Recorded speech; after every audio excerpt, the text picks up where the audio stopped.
गरीब और अमीर लड़की के सपने। एक छोटे से गांव में काजल नाम की लड़की रहती है।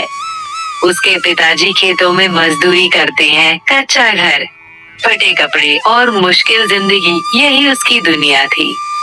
लेकिन सीमा के सपने बहुत बड़े थे। वह रोज अकेले बैठकर सोचती, एक दिन मैं भी आगे बढ़ूंगी। मैं भी अच्छे कपड़े पहनूंगी, अच्छा खाना खाऊंगी, अच्छे घर में रहूंगी। उसी गांव में रहती थी रिया, जो बहुत अमीर घर की लड़की थी। बड़ा सा पक्का घर, कार, मोबाइल और हर सुविधा उसके पास थी।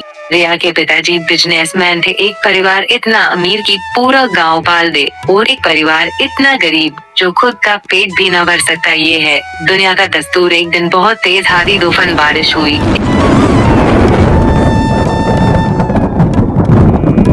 इस बारिश ने उनकी सारी फसल खराब हो गई। अब तो और भी बुरा वक्त आ गया। काजल के पिता को फसल खराब होने से सदमा लग गया और बीमार पड़ गए। घर में खाने को कुछ नहीं था। काजल रोने लगी और भगवान से कहती है, लोग कहते हैं कि भगवान होते हैं, पर मैं कैसे मानूं कि भगवान सच में होते हैं। अगर भगवान होते तो वो कभी ये नहीं देख सकते कि उनके भक्तों के जीवन में इतना दुख हो और वो कुछ नहीं करे। अगर भगवान सच में होते हैं और वो मेरी परीक्षा लेना चाहते हैं तो कोई बात नहीं। लो मेरी परीक्षा पर भगवान मेरे पिताजी को ठीक कर दो। बात न के कर वो पैसों की तलाश में चली जाती है। काजल के पिताजी की दवाई के लिए भी पैसे नहीं थे। दोस्तों, मैंने अपनी लाइफ में देखा है, सबसे बड़ा दुख गरीबी होती है। फिर सामने काजल ने देखा, दो लड़के एक लड़की छेड़ रहे थे। काजल तेजी से उनके पास पहुंची और दोनों को मार कर भागा दिया।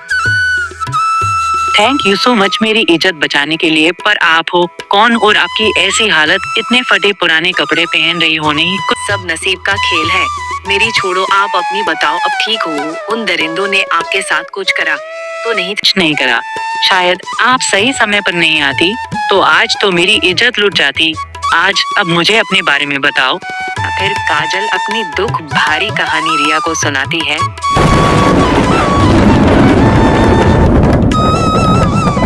काजल की बात सुनकर रिया की आंखों में आंसू आ गए और फिर रिया का बॉयफ्रेंड भी आ जाता है और रिया अपनी और काजल की सब बात बताती है।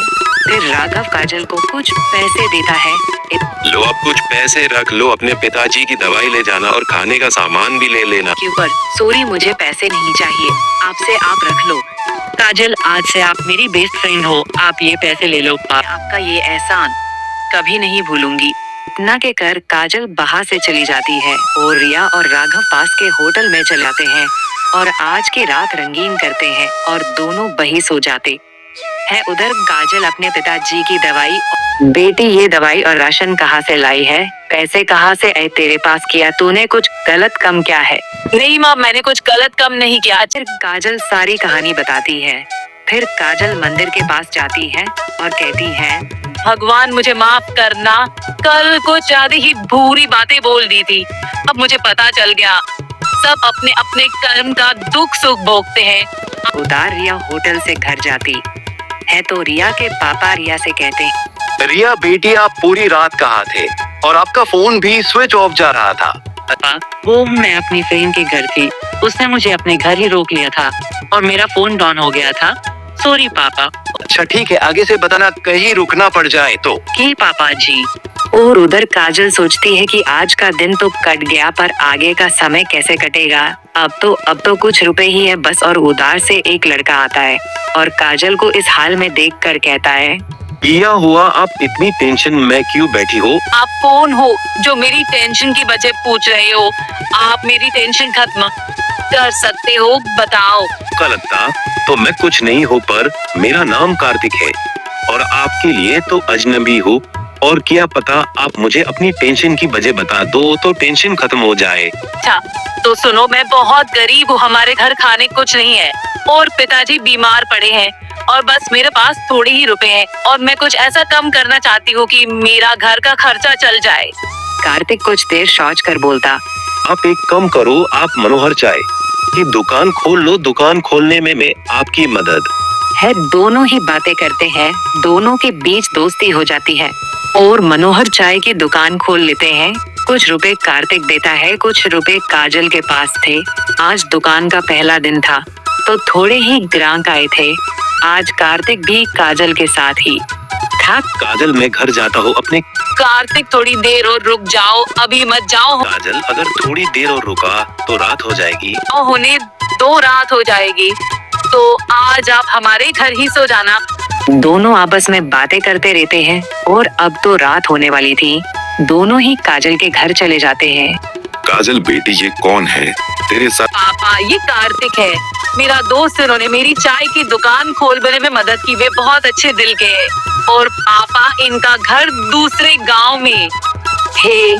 जाते जाते रात हो जाएगी इसलिए मैं अपने घर ही ले। साथ अच्छा बेटी तूने सही किया, जाओ सो जाओ अंदर जाकर। फिर दोनों ही रूम में चले जाते हैं और एक ही बेड पर एक साथ ही सोने लगते हैं। बाहर नींद नहीं आती है। फिर कार्तिक काजल से लिपट जाता है। मन तो काजल का भी बहुत कर रहा था रोमांस करने का, पर काजल शर्मा रही थी। फिर दोनों वो करते हैं जो उन्हें करना नहीं चाहिए या इतनी जल्दी।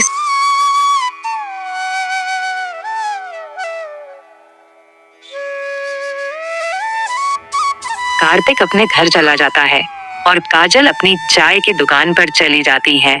अब लोगों को काजल के हाथ की मनोहर चाय बेहद पसंद आती है और दुकान पर बहुत भीड़ रहती है। अब काजल अपने सपने पूरे करती है। न्यू शॉर्ट ड्रेस पहनती है और अब उसने एक नए घर भी ले लिया था। एक दिन कार्तिक, काजल और राघव चारों मिल जाते हैं और अपने बीते हुए कल के बारे में बताते हैं और चारों ही आपस में बातें करते हैं।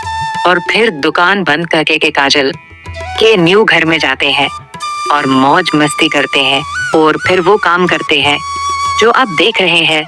दोस्तों, हमें इस कहानी से ये शिक्षा मिलती है कि हमें कभी हार नहीं माननी चाहिए और न भगवान को दोष देना चाहिए।